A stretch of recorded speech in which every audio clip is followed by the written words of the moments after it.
सभी मेरे प्यारे व्यूअर्स का वेलकम है YET की एडिटोरियल क्लास में। मैं हूं आपका होस्ट अमन बहल। एक गवर्नमेंट ऑफिसर हूं और आप ही की तरह कॉम्पिटिटिव एग्जाम्स का एस्पायरेंट रहा हूं।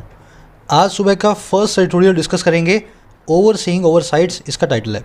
ये आर्टिकल लिखा है कैसे एक ड्रामेटिक मैनर में सरकार ने पहले तो इंटरेस्ट रेट को कम किया और फिर अचानक से अगले दिन इंटरेस्ट रेट को फिर से बढ़ा दिया। तो पूरा एनालाइज करके बताएगा ऐसा हुआ क्यों। आर्टिकल बहुत इंटरेस्टिंग है। आप सारी ग्रामर और वोकैबुलरी को अलग से लेके पढ़ेंगे इस आर्टिकल की, है ना, ट्रांसलेशन के साथ साथ। ग्रामर और वोकैबुलरी जो इस आर्टिकल में आई है आप उसको अप्लाई करेंगे इस क्विज़ पे। हैंडमेड क्विज़ है हर रोज़ की तरह। सारी ग्रामर और वोकैब जब आप सीख लेंगे ना, जब इसको अप्लाई करेंगे इस क्विज़ पे, तो आपके 5 में से 5 नंबर आने चाहिए। वीडियो के लास्ट में सॉल्यूशन लाइव मिलेगा, इसका एक स्क्रीनशॉट ले सकते हैं आप। चलिए शुरू करें, आइए कुछ नया सीखते हैं।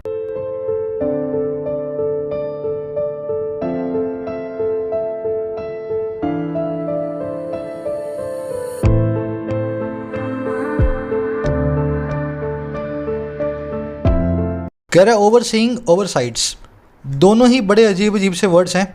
ओवरसी करने का मतलब होता है निगरानी करना। ओवर मतलब ऊपर, सी मतलब देखना। कोई आदमी कोई काम कर रहा है और आप उसको ऊपर से देख रहे हो, उसको सुपरवाइज कर रहे हो, मैनेज कर रहे हो उसके काम को, है ना। और ओवरसाइट का मतलब होता है गलती से होने वाली चूक, गलती से होने वाली भूल। कह रहा है किसी भूल को, एक्सीडेंटल चूक को ओवरसी किया जा रहा है, उसको मैनेज किया जा रहा है, उसको सुपरवाइज किया जा रहा है। अब देखो ये किसने चूक की और क्या चूक थी। बात हो रही है स्मॉल सेविंग्स कट की, भारत सरकार की स्मॉल सेविंग्स स्कीम के अंदर आने वाले कट की, जो पहले तो गलती से इन्होंने कर दिया, पर 24 घंटे के अंदर इनको गलती समझ में आई और इस कट को इन्होंने वापस ले लिया। समझ गए सेंटेंस को। अब इस पर देखने वाला वर्ड जो है ओवरसाइट, बड़ा ही अजीब सा वर्ड है। इंग्लिश में कुछ ऐसे वर्ड्स हैं जो अपने आप के ही एंटोनिम होते हैं। इन वर्ड्स के एक से ज़्यादा मीनिंग होंगे और दोनों जो मीनिंग्स होंगे एक से ज़्यादा, वो एक दूसरे के एंटोनिम होंगे। जैसे ओवरसाइट नाम का ये वर्ड है। ओवरसाइट का मतलब होता है एक भूल या मिस्टेक, अ लैप्स। लेकिन अगर ओवरसाइट का दूसरा मीनिंग निकाला जाए, वो होता है किसी को सुपरवाइज करना या ओवरसी करना। तो ये अकेला वर्ड है, 2 मीनिंग रखेगा और दोनों मीनिंग बिल्कुल एक दूसरे के उल्टे होंगे अलग अलग कॉन्टेक्स्ट में। The RBI has the oversight over all banking transactions. RBI के पास सुपरविजन है, RBI के पास निगरानी है सभी बैंकिंग ट्रांजेक्शंस की। यहाँ पे ओवरसाइट दूसरा वाला मीनिंग ले रहा है, सुपरविजन वाला। पर लेकिन the bank suffered huge losses owing to oversight in calculation of interest. Bank ने सहा बहुत बड़े लॉस को कारण से, एक भूल के, एक ओवरसाइट के, जो कैलकुलेशन में आई थी इंटरेस्ट के। यहाँ पे ओवरसाइट निगरानी की नहीं बल्कि भूल की बात कर रहा है। तो ये वर्ड्स क्या कहलाते हैं? ये कहलाते हैं ऑटो एंटोनिम्स, अपने आप के ही एंटोनिम है अलग अलग मीनिंग लेने के बाद। ऐसे बहुत सारे वर्ड्स हैं, अगर आप नेट पे डालोगे तो सारे वर्ड्स की लिस्ट आ जाएगी। जैसे फिक्स है, सैंक्शन है, ये सारे वर्ड्स 2-2 मीनिंग रखते हैं और दोनों मीनिंग अपने आप में एक दूसरे के एंटोनिम है। बढ़े आगे। ये सीखना इसलिए ज़रूरी है क्योंकि आज आपने इसका पहला वाला मीनिंग पढ़ा और कल किसी सेंटेंस में दूसरा वाला मीनिंग देखा तो आप कंफ्यूज हो जाओगे कि एक ही वर्ड उल्टा मीनिंग कैसे निकल रहा है उसका, है ना। चलिए आगे बढ़ते हैं। इसके टाइटल पैराग्राफ को देखेंगे क्या कहना चाह रहा है। उससे पहले, आप किसी भी एग्ज़ाम की तैयारी करते हो इंडिया के, जितना ज़रूरी उसके कॉन्सेप्ट सीखना है उतना ही ज़रूरी है लास्ट मोमेंट पे उसके एग्ज़ाम्स को देना, मॉक टेस्ट को। और मॉक टेस्ट के अंदर टेक्स्ट बुक भारत का लीडिंग ब्रांड है। यहाँ पे आपको 300 से ज़्यादा एग्जाम्स के 15,000 मॉक टेस्ट मिलेंगे। सारे के सारे इन्होंने एक पैकेज बनाया हुआ है 299 का। 1 साल की इसकी वैलिडिटी होती है। फॉर एग्जांपल आप देख पा रहे होंगे SSC के हर छोटे बड़े एग्जाम के और बैंकिंग के भी सैकड़ों मॉक टेस्ट है, इंडिविजुअल मॉक टेस्ट हर एग्जाम के लिए। इसी तरीके से कोई भी एग्जाम हो, UPSC हो, स्टेट PSC हो, for any exam in India you will get hundreds of mock test in this single package. वैसे इस पैकेज की कीमत है 299, 1 साल की वैलिडिटी के साथ। लेकिन आप सभी चैनल व्यूअर्स के लिए कूपन कोड है YET10। ऐप या वेबसाइट से इस पैकेज को बाय करते हुए इस कूपन कोड को यूज़ करें, 10% डिस्काउंट मिलेगा 30 रुपीज़ का फर्दर। इस पैकेज का बाइंग लिंक है कमेंट सेक्शन में। Use the coupon code today and get access to 15,000 mock test अगले 1 साल के लिए। कह रहे U turn on the drastic cut in small savings rates deferred the impact but revealed the intent. कह रहे जो यू टर्न मारा है सरकार ने रिवर्सल मारा है, पूरा पलटा मारा है ड्रास्टिक कट पे, बहुत बड़े कमी पे। और किस में? सेविंग्स रेट में, हमारी सेविंग पे मिलने वाले ब्याज पे। कह रहे जो सरकार ने यू टर्न मारा है ना, इस यू टर्न ने डिफ़र तो कर दिया इम्पैक्ट को, आने वाले असर को इसने पोस्टपोन तो कर दिया। डिफ़र करना मतलब आगे के लिए रख देना, पोस्टपोन कर देना। लेकिन इसने रिवील भी कर दिया, इसने सबके सामने दिखा भी दिया क्या सरकार का इंटेंट है, क्या सरकार का इरादा है। तो पहले सरकार का इरादा यही था कि सेविंग्स पे उनकी रेट पे थोड़ा सा कट लगाया जाए, लेकिन बाद में सरकार को डर लगा कहीं इलेक्शन में हार ना जाए, तो इन्होंने इस कट को आगे के लिए डिफ़र कर दिया। कह रहे बिल्कुल इम्पैक्ट डिफ़र हो गया है, लेकिन सरकार का ट्रू इंटेंट सबको अब पता लग गया है सरकार क्या करने वाली है आने वाले 6 महीने में। यू टर्न की वर्ब है पहली डिफ़र्ड, दूसरी वर्ब है बट के बाद रिवील्ड। डिफ़र करना मतलब पोस्टपोन करना, डिले करना।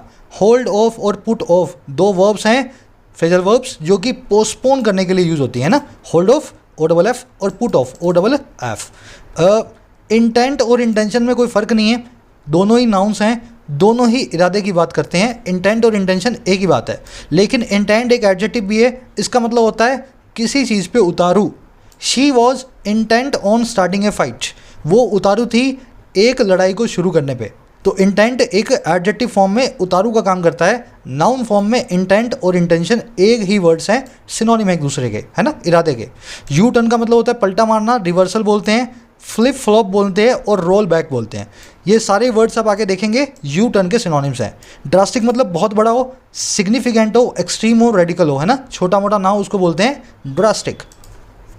चलिए वो कैब आज की काफ़ी रिच वो कैब है। चलिए एक समरी मैं आपको दे देता हूँ किस बारे में लिखा हुआ आपको पता लगे। भारत में मिडिल क्लास के लिए सरकार की एक स्कीम चलती है, नेशनल स्मॉल सेविंग इंस्ट्रूमेंट्स। इसमें 4-5 स्कीमें हैं, किसान विकास पत्र, इंदिरा विकास पत्र, EPF। इन किसी भी स्कीम में आप पैसा डालें, 20-30 साल के बाद सरकार जो है आपको उस पैसे को ब्याज के साथ वापस करेगी, आपकी रिटायरमेंट के टाइम आपके वो काम आए। अब इन स्कीम्स के अंदर सरकार ने हाल ही में एक रेट कट किया इंटरेस्ट रेट में। अब जैसे ही रेट कट आया उसके एक ही दिन बाद सरकार ने फिर से घोषणा की, फिर से डिक्लेयर किया कि ये रेट कट को हम वापस ले रहे हैं। तो एकदम ड्रामेटिक सा सारा काम हो गया। अब हमारा आर्टिकल क्या कह रहा है, कह रहा है सरकार ने बहाना दिया कि गलती से हमने इस रेट कट को आपको बताया है, ये रेट कट होना नहीं है, सिर्फ किसी बाबू अफसर की गलती से ऐसा हुआ। हमारा आर्टिकल ये कह रहा है गलती से नहीं हुआ, आपको लगा डर। डर किस चीज़ का, इलेक्शन में हार जाने का। आपको लगा कि इलेक्शन सर पे खड़े हैं, इस रेट कट को देना अभी ठीक नहीं है, आपने इसको वापस ले लिया। तो कह रहा है आपने ज़रूर हमें एक बार के लिए इम्पैक्ट से बचा दिया है, लेकिन सही इरादा, सही इंटेंट सबको आपको पता लग गया है, आप क्या करने वाले हो भारत के मिडिल क्लास के साथ में। समझ के, बस यही आज इसकी समरी है।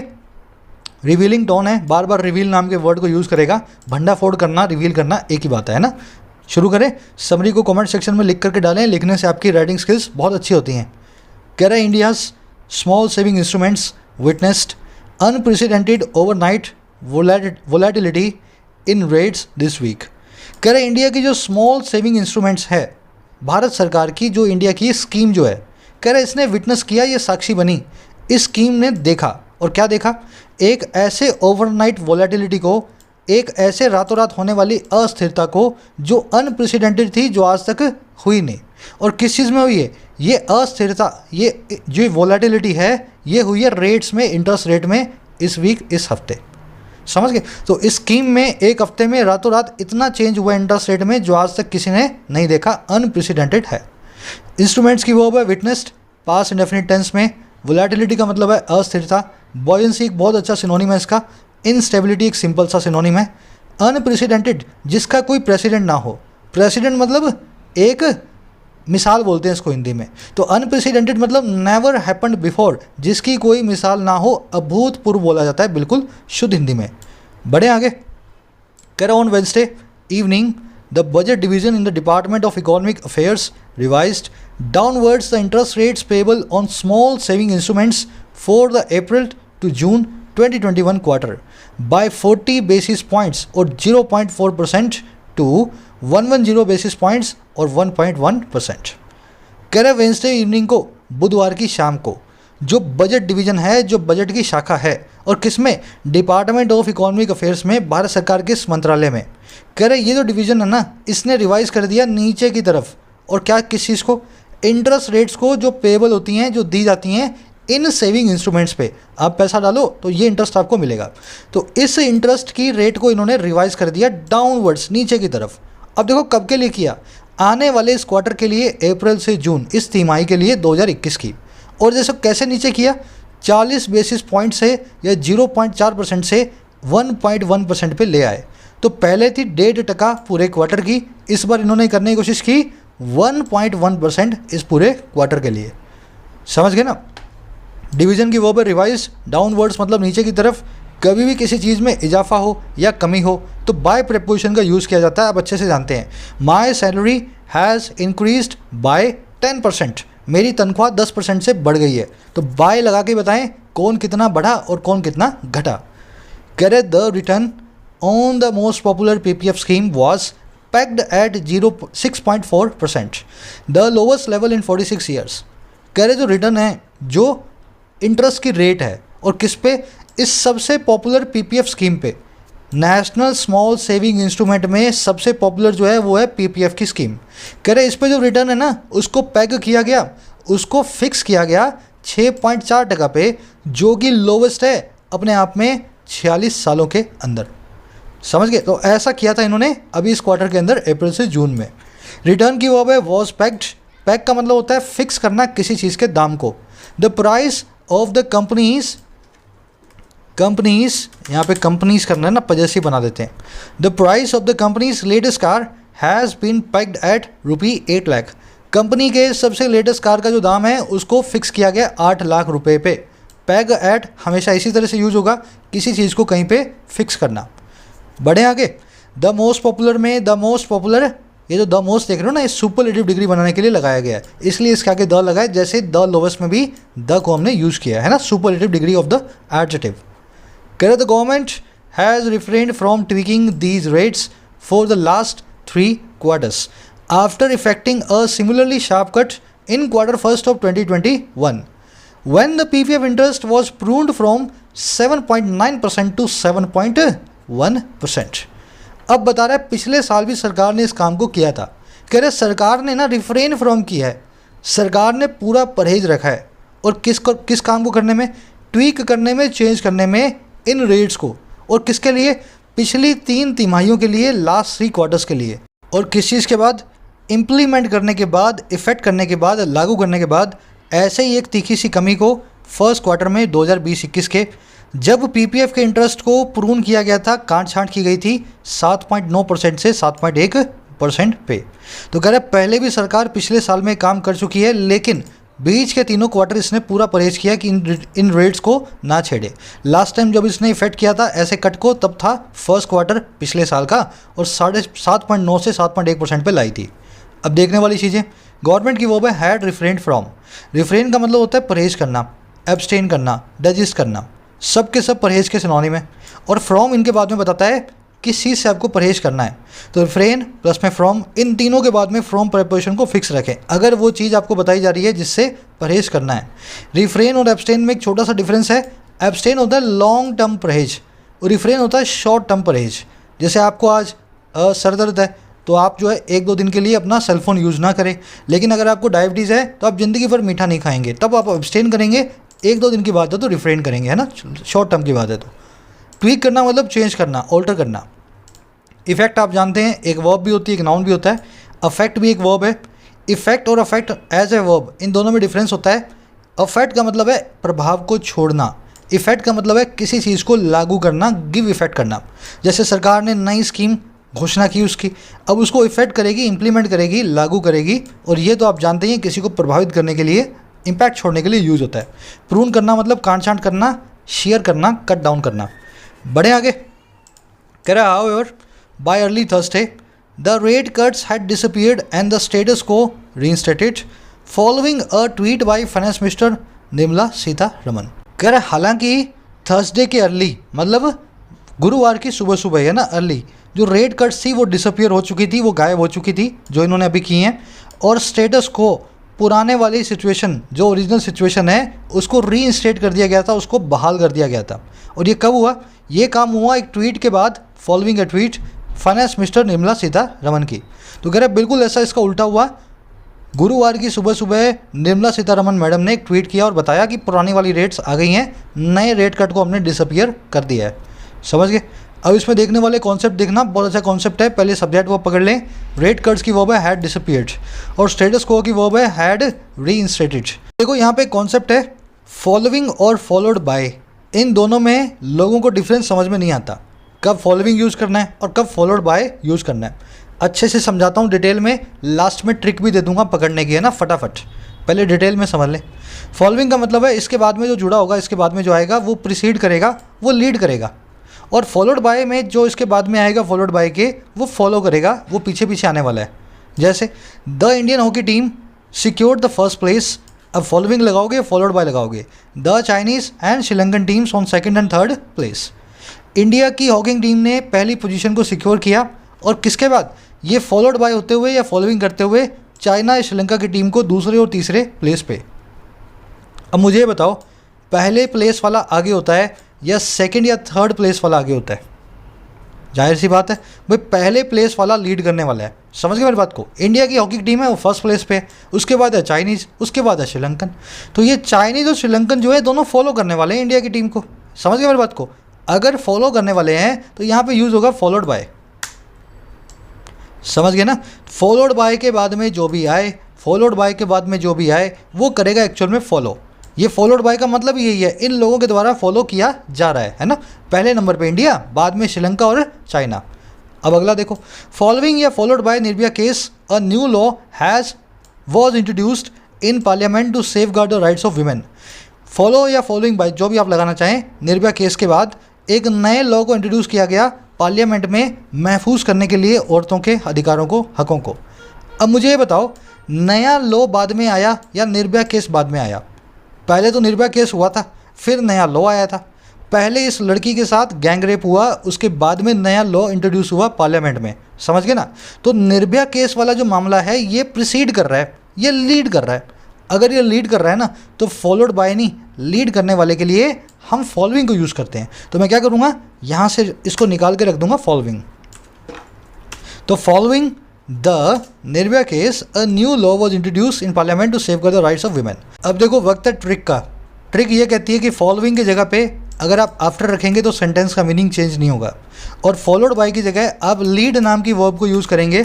First form, second form, third form जो आपको यूज़ करनी हो सेंटेंस के रिक्वायरमेंट के हिसाब से, आपके सेंटेंस का मीनिंग चेंज नहीं होगा। The Indian hockey team secured the first place, अब फॉलोड बाय की जगह आप लीड की सही कोई भी फॉर्म यूज़ कर लो, लीडिंग यूज़ कर लेता हूँ। इंडिया की हॉकी टीम ने सिक्योर किया पहले पोजीशन को, लीड करते हुए इन दोनों टीम्स को। तो इन दोनों से आगे थी इसलिए लीड कर रही थी। फॉलोड बाय और लीडिंग एक ही बात है। वैसे ही फॉलोइंग द निर्भया केस, इसको मैं बोल सकता हूँ आफ्टर द निर्भया केस। समझ गए ना? तो क्विकली आप कर सकते हैं, किसी भी सेंटेंस के अंदर आपको दोनों में से चूज़ करना हो, आप इनको रिप्लेस करके रखें, ईजिली आप चूज़ कर पाएंगे। चलिए आगे बढ़ेंगे। कई बार ये कॉन्सेप्ट करवाऊंगा जब तक आपके दिमाग में ना बैठ जाए, है ना। कह the only explanation orders issued by oversight shall be withdrawn. खाली एक ही एक्सप्लेनेशन आई निर्मला मैडम की तरफ से, और क्या एक्सप्लेनेशन थी? जो ऑर्डर्स हैं जो इशू हुए हैं ओवरसाइट की वजह से, भूल की वजह से, उनको विड्रॉ किया जाए, उनको वापस लिया जाए। ये सरकार ने बोला है, निर्मला सीतारमण ने अपनी ट्वीट के अंदर, है ना। कर it is not clear whose oversight led to the rates being cut. करे ये बात अभी भी साफ नहीं है, इट इज़ नॉट क्लियर, किसकी भूल, किसकी ओवरसाइट लीड टू कर गई, पास्ट इंडेफिनिट टेंस में हमें आगे ले गई इन रेट्स के कट हो जाने तक, इन रेट्स में कमी हो जाने तक।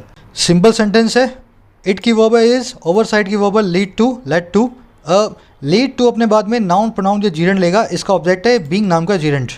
इस जीरेंट का सब्जेक्ट है रेट्स, जिसको पजेसिव में रखना चाहिए था, लेकिन न्यूज़पेपर वाले इसका पजेसिव नहीं बनाएंगे, है ना। अक्सर वो जीरेंट के सब्जेक्ट का पजेसिव नहीं बनाते। कह रहा है in the process the intent has been revealed even if the impact is deferred.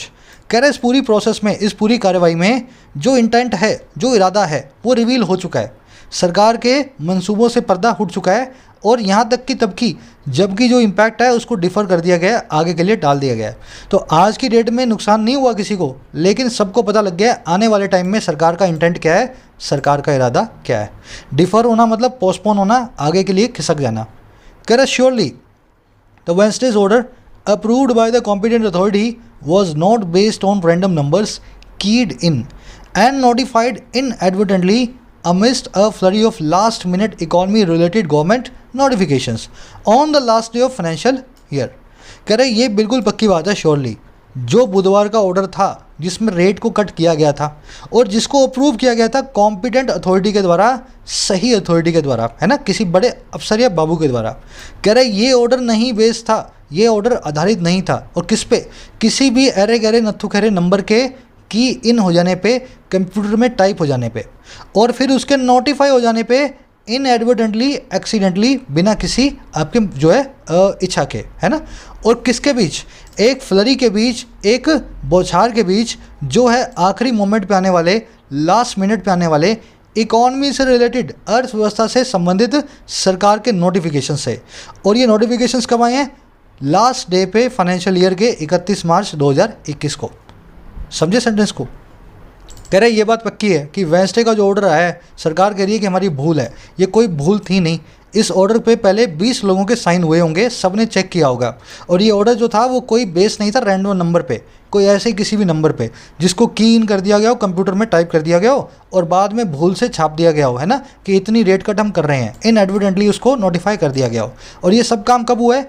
ये हुआ है बीचों बीच उस बौछार के, जो आखिरी मोमेंट पे सरकार ऐसे नोटिफिकेशंस की ला रही है 31 मार्च को इस साल के। फ्लरी का मतलब होता है बौछार, अमिस का मतलब होता है बीचों बीच, ऑर्डर की वर्ब है वॉज, की इन करने का मतलब होता है कंप्यूटर में टाइप करना, अप्रूव्ड इस ऑर्डर के लिए एडजेक्टिव है वो वाला ऑर्डर जिसको अप्रूव किया गया था, वर्ब की थर्ड फॉर्म एडजेक्टिव का काम करती है। इनएडवर्टेंटली का मतलब है एक्सीडेंटली, अनइंटेंशनली, आपकी इंटेंशन नहीं थी, गलती से आपने इसको नोटिफाई कर दिया। समझ गए? बढ़े आगे। चलो, कह रहे it is difficult to believe that the oversight is on the bureaucracy's part for it simply executed the stated policy decision to link small saving rates to the interest paid on government securities of a comparable tenor every quarter. कह रहा है अब बता रहा है क्यों हमारे देश के किसी बाबू की गलती इसमें नहीं है ना। जो निर्मला सीतारमन बोल रही हैं वो गलत बोल रही हैं। कह रहे बड़ा ही मुश्किल है बिलीव करना, मान लेना दैट वो ये कि जो ओवरसाइट है, जो भूल है, वो ऑन द पार्ट ब्यूरोक्रेसी के है। ब्यूरोक्रेसी मतलब हमारी नौकरशाही, है ना, जो सारे अफसर हैं, बाबू हैं सरकार के बड़े बड़े। कह रहे बड़ा मुश्किल है इस बात को मानना कि जो भूल हुई है किसी बाबू से हुई है। कैसे? कह रहे क्योंकि फॉर इस बाबू ने, इस ब्यूरोक्रेसी ने, इस नौकरशाही ने खाली खाली एग्जीक्यूट किया है उस बताए गए पॉलिसी डिसीजन को जो नेताओं ने इसको बताया था। और क्या करने का कि लिंक कर देंगे स्मॉल सेविंग रेट्स को। स्मॉल सेविंग जो स्कीम है उसमें रेट्स को हम जोड़ देंगे उस इंटरेस्ट के साथ जो पेड किया जाता है गवर्नमेंट सिक्योरिटीज़ पे। और कौन सी सिक्योरिटी? कंपेरेबल टेन्योर की। जैसे यहाँ 20 साल की जो रेट है वहाँ भी गवर्नमेंट सिक्योरिटी पे 20 साल की रेट से लिंक हो जाएंगी। हर क्वार्टर में इसको हमें ऐसा करना है। तो कह रहा बिल्कुल नहीं मान सकते किसी भी बाबू की कोई गलती है, क्योंकि बाबू बेचारे वही एग्जीक्यूट कर रहे हैं जो ऊपर से उनको ऑर्डर आया है कि ये जो स्मॉल सेविंग की रेट्स है इनको गवर्नमेंट सिक्योरिटी पे जो रेट मिलती है उसके हिसाब से ही आपको रखना है ना। हर क्वार्टर में उसको चेक करना है। समझ गए? फॉर एक प्रेपोजिशन नहीं है, कंजंक्शन है, इसके बाद में इट नाम की सब्जेक्ट आया है, उसकी वर्ब आई एग्जीक्यूटेड।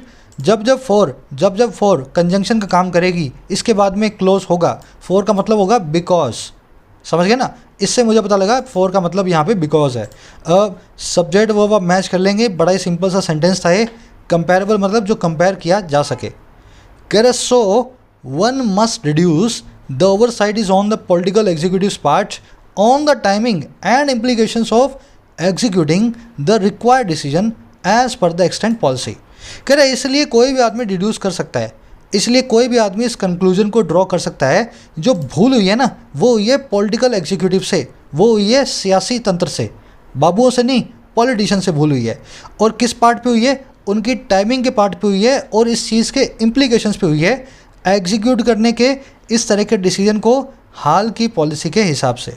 तो भूल ये हुई है कि सरकार ने गलती से इसको अनाउंस करवा दिया बाबुओं के थ्रू, लेकिन अनाउंस करवाते इनको याद आया कि 5 राज्यों में चुनाव हैं, कहीं हार ना जाएं।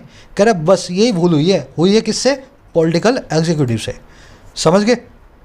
वन का मतलब है कोई भी इंडेफिनिट प्रोनाउन होता है, किसी की भी बात करते हैं तो हम वन को लिखते हैं। मस्ट डिड्यूस इसकी वर्ब है। डिड्यूस का मतलब है डिडक्ट करना, कंक्लूजन को ड्रॉ करना, सरमाइज करना, इन्फर करना, है ना, किसी चीज़ को सोचना और उसमें से किसी कंक्लूजन को निकालना, डिड्यूस। ओवरसाइड की वर्ब है इज। एक्सटेंट का मतलब है एग्जिस्टिंग, हाल में विद्यमान, उसको बोलते हैं एक्सटेंट, है ना। कह रहा the clinching factor the 5 assembly polls. कह रहा है एक ही फैक्टर है इसके अंदर जिसको क्लिंच किया जा सकता है, जिस पे आप सेटल हो सकते हो। वो क्या है? 5 असेंबली पोल, 5 विधानसभा के चुनाव। अगर आप कितना भी चिल्ला लो इस बाबू ने, इस ऑफिसर से गलती हुई, हमें तो एक ही क्लिंचिंग फैक्टर समझ में आ रहा है, एक ही होल्ड करने वाला, पकड़ने वाला कारण समझ में आ रहा है, वो है 5 विधानसभा के चुनाव 5 राज्यों में। कह रहे द गवर्नमेंट, क्लिंचिंग समझ लेना, पकड़ में आने वाला, होल्ड करने वाला, सेटल होने वाला, है ना। कह रहे the government that has brazened it out on opposition jibes about rising unemployment, high inflation along with soaring fuel prices could ill afford to yield a fresh talking point। कह रहे अब सरकार की मजबूरी है। क्या मजबूरी है भाई? कह रहे जो गवर्नमेंट है जो कि बेशर्म हुई हुई है, ब्रेजन इट आउट का मतलब यही होता है किसी काम को बेशर्मी से करते रहना। कह रहे ये जो सरकार जो है बेशर्मी से किसी काम को कर रही है, और किस काम को? ऑपोजिशन के जाइब्स को, ऑपोजिशन के तंजों को। तंज का मतलब होता है जाइब का सरकाजम, है ना, जो ऑपोजिशन रिमार्क्स इन पे डालती है। तो कह रहा है ऑपोजिशन के उपहास के सामने जो गवर्नमेंट बेशर्म हुई हुई है, और उपहास किस बारे में है? बढ़ती हुई बेरोजगारी के बारे में और तेज़ होती हुई इन्फ्लेशन के बारे में, और किसके साथ में? बढ़ते हुए फ्यूल के प्राइसेस के साथ में। तो सरकार के कान पे तो जू नहीं रेंग रही, है ना, कितना भी ऑपोजिशन चिल्ला ले। कह रहा अब ये जो गवर्नमेंट है ना, जो इस तरह की बेशर्म हुई हुई है, अब ये गवर्नमेंट इल अफोर्ड करेगी, ये बिल्कुल भी अफोर्ड नहीं कर पाएगी कि ये यील्ड कर दे, ये दे दे एक फ्रेश टॉकिंग पॉइंट को, एक नए बातचीत के मुद्दे को। अब देखो मुद्दा वो क्या है? The squeezing of middle class and senior citizen even as they brace up for fresh tax on provident fund income. Squeeze कर देना, एकदम निचोड़ देना मिडिल क्लास को और सीनियर सिटीजन्स को, यहाँ तक कि जबकि वो ब्रेस अप कर रहे हैं, वो तैयार हो रहे हैं नए एक टैक्स पे जो प्रोविडेंट फंड की इनकम पे लगने वाला है। तो ये दोनों पहले ही गुस्सा हैं, प्रोविडेंट फंड की इनकम पे सरकार ने अभी टैक्स लगाया है। तो अब जो है अगर इसने एक और मुद्दा इनको दे दिया, है ना, इस तरह की इस पॉलिसी को इम्प्लीमेंट कर दिया, तो सरकार अब उसको अफोर्ड नहीं कर सकती, क्योंकि एक नया चुनावी मुद्दा बन जाएगा बिल्कुल चुनाव के बीचों बीच। समझ गए? गवर्नमेंट की वर्ब है कुड इल अफोर्ड, दैट की वर्ब है has brazen in out. Brazen in out का मतलब है बेशर्मी से किसी काम को करते रहना, कान पे जू ना रेंगना। जाइब का मतलब है सरकाज़म, इंसल्ट, आपके लिए कोई पॉइंट, है ना, उपहास भरा। सोर करने का मतलब है बढ़ता हुआ, इसका बिल्कुल उल्टा है प्लंज, मतलब गिरता हुआ। जब प्राइसेस सोर करेंगे तो प्राइसेस बढ़ेंगे, जब प्लंज करेंगे तो प्राइसेस नीचे आएंगे। यील्ड करना है मतलब देना, इल अफोर्ड करना है मतलब बिल्कुल भी अफोर्ड ना कर पाना, बिल्कुल भी सह ना पाना। स्क्वीज करना मतलब निचोड़ देना। ब्रेस अप ये एक फ्रेजल वर्ब होती है, इसका मतलब होता है झटके से पहले तैयार होने की कोशिश करना। जैसे आपको पता है सामने एक्सीडेंट होने वाला है, आप जिस गाड़ी में हो वो ब्रेक लगेगी अब उसकी, तो आप पहले ही किसी चीज़ को पकड़ लेते हैं, आप ब्रेस अप करते हैं, आप झटके से पहले ही तैयार हो रहे हैं। बढ़े आगे। कर the roll back is not the first instance of post hate policy adhocism, but it may take the government's 12.05 lakh crore borrowing plan for the year harder, as the central bank has been complaining of high small saving rates as a deterrent to lower interest rates। कह रहे जो roll back है, जो reversal है, जो U turn है, कह रहे ये पहला इंस्टेंस नहीं है, ये पहला उदाहरण नहीं है। और किसका? पोस्ट हेस्ट पॉलिसी एडहॉकिज्म का। देखो एडहॉकिज्म का मतलब है, आपने एक वर्ड सुना होगा एडहॉक। हर वो चीज़ एडहॉक है जो आपकी इमीडिएट रिक्वायरमेंट के हिसाब से है। आपको लगा ऐसा करना है तो आपने हाथों हाथ कर दिया, है ना, एडहॉक डिसीजन होगा वो आपका। इसी एडहॉक एडजेक्टिव से एडहॉकिज्म नाम का नाउन बनता है, जिसका मतलब है पॉलिसियाँ जो कि आपकी रिक्वायरमेंट को फुलफ़िल करें। अब देखो कह रहा है कि ये जो रोल बैक है ना, ये पहला उदाहरण नहीं है ऐसे पोस्ट हेस्ट, ऐसे सडन पॉलिसी एडहॉकिज्म का, पॉलिसी को अपने हिसाब से ढाल देने का। तो ये जो है ना, ऐसे काम सरकार बहुत बार करती आई है, जब जब इसको लगता है चुनाव में नुकसान होगा अपने हिसाब से पॉलिसी को चेंज कर देती है ना। तो कह रहे पहला इंस्टेंस नहीं है, कह रहे लेकिन ये बना देगा सरकार के इस प्लान को, 12 लाख करोड़ की बोरिंग प्लान को इस साल के लिए और ज़्यादा मुश्किल और हार्ड। और क्यों? कह रहे क्योंकि जो सेंट्रल बैंक है वो कंप्लेन कर रहा है बहुत ही हाई स्मॉल सेविंग रेट्स का, स्मॉल सेविंग में बहुत ज़्यादा इंटरेस्ट का, और कैसे एक डेटरेंट के तौर पे, एक रोड़े के तौर पे लोअर इंटरेस्ट रेट्स के लिए। तो कह रहे ज़रूर ऐसे काम सरकार पहले भी करती है ये, लेकिन इस बार सरकार के लिए मुसीबत होने वाली है, क्योंकि अब जो है अपना टारगेट ये पूरा नहीं कर पाएगी, क्योंकि सेंट्रल गवर्नमेंट का, सेंट्रल बैंक का यही कहना है, आरबीआई का, कि ज़्यादा सेविंग रेट होने की वजह से इंटरेस्ट रेट लोअर नहीं हो पा रही। अब इस सेंटेंस पे देखने वाली चीज़ें, रोल बैक मतलब reversal, U turn, flip flop, है ना, किसी चीज़ को बोल करके पलटी मार देना। पोस्ट हेस्ट इसका मतलब है अचानक से हुई कोई चीज़, क्विक हो, एब्रप्ट हो, सडन हो, है ना। एडहॉकिज्म मैंने आपको समझा दिया, ऐसी पॉलिसियाँ जो आपका काम निकाल दे, है ना, एडहॉकिज्म। डेटरेंट मतलब रोड़ा, हिंड्रेंस मतलब रोड़ा, ऑब्स्टेकल मतलब रोड़ा, इम्पेडिमेंट मतलब रोड़ा, सब रोडों के लिए टू लगा के बताया जाता है किस चीज़ में रोड है, किस काम में रोड है। तो डेट एंड इन सब के बाद में आप देख रहे हो प्रेपोजिशन टू जो है फिक्स है, अगर कोई लगेगी तो यही वाली लगेगी। अब एक ग्रामर कॉन्सेप्ट करेंगे छोटा सा। कंप्लेन के बाद में कभी आप ऑफ देखेंगे और कभी आप अबाउट देखेंगे, अगेंस्ट देखेंगे और कभी आप टू देखेंगे। कंप्लेन एक वर्ब है, कंप्लेंट एक नाउन है। देखो इसके पीछे टी लगा ना तो ये नाउन है, अगर टी नहीं लगा तो वर्ब है। अगर ये वर्ब है तो इसके बाद में कोई भी प्रपोजिशन आ जाएगी। अब देखो कौन सी कब लगेगी। She complained of, about, against या टू डिस्क्रिमिनेशन। उसने कंप्लेन किया, उसने शिकायत की, भेदभाव की। जब भी आप किसी चीज़ की शिकायत करते हैं आप यूज़ करेंगे ऑफ को, समझ गए। अगला देखो, she complained of, about, against या टू हर बॉस। उसने कंप्लेन किया अपने बॉस के खिलाफ। मैं ऐसा बोलना चाह रहा हूँ, जब भी किसी इंसान के खिलाफ कंप्लेन करेंगे तब आप लगाएंगे अबाउट को या अगेंस्ट को। आपकी इच्छा, आपकी श्रद्धा, आप क्या लगाना चाहते हैं।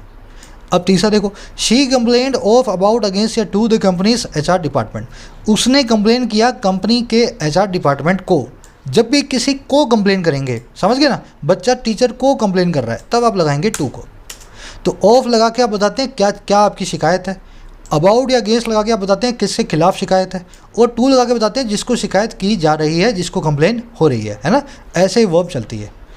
चलिए आज वोकैब थोड़ी सी ज़्यादा ही रिच है ना।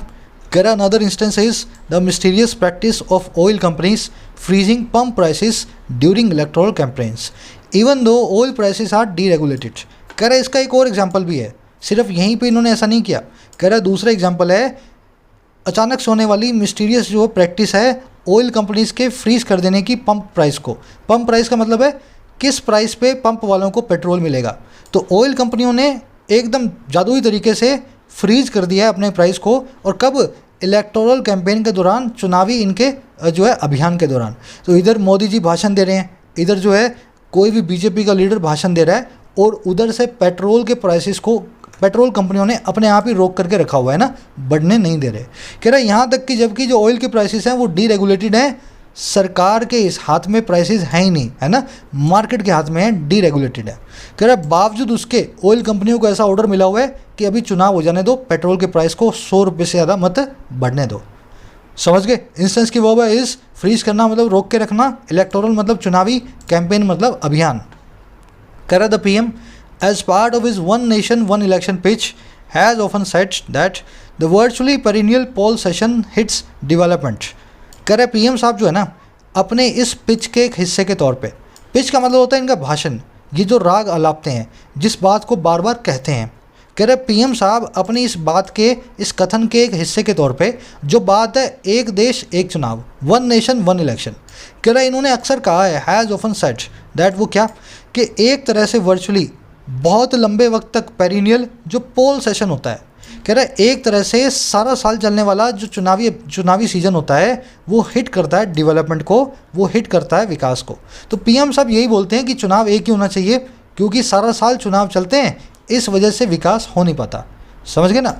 PM की वर्ब है has often said, poll season की वर्ब है हिट्स। वर्चुअली मतलब एक तरह से, पेरिनियल का मतलब है जो लॉन्ग लास्टिंग हो, कभी ख़त्म ही ना हो। भारत में चुनाव कभी ख़त्म ही नहीं होते, आज इस स्टेट में हैं, आज उस स्टेट में, कभी लोकल बॉडी के हैं, कभी विधानसभा के हैं, कभी लोकसभा के हैं, है ना। पेरिनियल का एक सिनोनिम है क्रॉनिक, और इसका एंटोनिम है एफेमरल। ये वर्ड बहुत बार आया हुआ एग्जाम में, एफेमरल इसका मतलब है क्षणिक, जो शॉर्ट लिव्ड हो, जो ज़्यादा लंबा ना चले, है ना, एफेमरल। चलिए आगे बढ़े। कह रहे on the same note, if governments need permission to announce initiatives while the mode of conduct is in force, any deviation or reversal from routine administrative decisions should also attract the election commission's scrutiny. अब ये last वाली line अपने आप में बहुत ही अच्छी line है। कह रहा उसी नोट पे, उसी तरीके से, अगर सरकार जो है उसको ज़रूरत है परमिशन की अनाउंस करने के लिए नए कदमों को, नए इनिशिएटिव्स को, नई स्कीम्स को, जब आचार संहिता, कोड ऑफ कंडक्ट फोर्स में होता है, लागू होता है। कह रहे जिस तरीके से कुछ नया अनाउंस करने के लिए सरकार को इलेक्शन कमीशन की परमिशन चाहिए अगर आचार संहिता लगी हुई है, कह रहा उसी नोट पे, उसी तरीके से कोई भी डेविएशन या कोई भी रिवर्सल, कोई भी लीक से हटके करने का काम या कोई भी पलटा मारने का काम, और किससे, रूटीन एडमिनिस्ट्रेटिव डिसीजन से, हर रोज़ के रोज़मर्रा के प्रशासनिक जो है फैसलों से। कह रहे ये भी अट्रैक्ट करना चाहिए इलेक्शन कमीशन की स्क्रूटनी को, चुनाव आयोग की जांच को। अगर आप रूटीन एडमिनिस्ट्रेटिव डिसीजन को, ऐसे एक डिसीजन को जिसको देश की ज़रूरत है, उसमें रिवर्सल ला रहे हो सिर्फ चुनाव को देख करके, तो आप पे भी चुनाव आयोग की पूरी स्क्रूटनी होनी चाहिए। कह रहे चुनाव जब चल रहे हों, जब मॉडल कोड ऑफ कंडक्ट जब लगा हो आचार संहिता, कुछ नया करने के लिए आपको चुनाव आयोग की परमिशन चाहिए होती है। वैसे ही अगर कोई ऐसा डिसीजन हो जिसको भारत देश को बहुत ज़रूरत हो और आप उसको रिवर्स मार रहे हो सिर्फ ये सोच के कि मेरे वोटर जो है नाराज़ ना हो, कह रहा है ऐसे रिवर्सल को भी चुनाव आयोग की स्क्रूटनी होनी चाहिए। क्यों आप लोगों को लुभाने के लिए देश के साथ खिलवाड़ कर रहे हो? समझ गए? गवर्नमेंट की वर्ब है नीट, और इसमें कुछ है नहीं, है ना देखने वाला। कोड ऑफ कंडक्ट की वर्ब है इज। डेविएशन का मतलब है हट के करने का काम, अनोमली, एब्रेशन। रिवर्सल और डेविएशन बीच में और लगा हुआ ना, इन्हीं की वर्ब है शुड अट्रैक्ट। स्क्रूटनी का मतलब होता है जांच। चलिए बढ़ेंगे अपने क्विज़ की तरफ। ये आपका आज का क्विज़ है। मेरे हिसाब से हर लड़का और लड़की कम से कम 4 क्वेश्चन सही करेगा। पूरे मन से इस क्विज़ को सॉल्व करना। आंसर डाल रहा हूँ कमेंट सेक्शन में, फर्स्ट कमेंट में आपको आंसर मिल जाएगा, है ना। अभी सॉल्व करो, उस आंसर से अपने आंसर को मैच करो। इसमें कुछ ऐसा है नहीं जिसमें बहुत कन्फ्यूजन आपको हो। ज़रूर से अपना स्कोर ज़रूर बताना कमेंट सेक्शन में, है ना। मुलाकात लूँगा कल की वीडियो में। Until then signing out.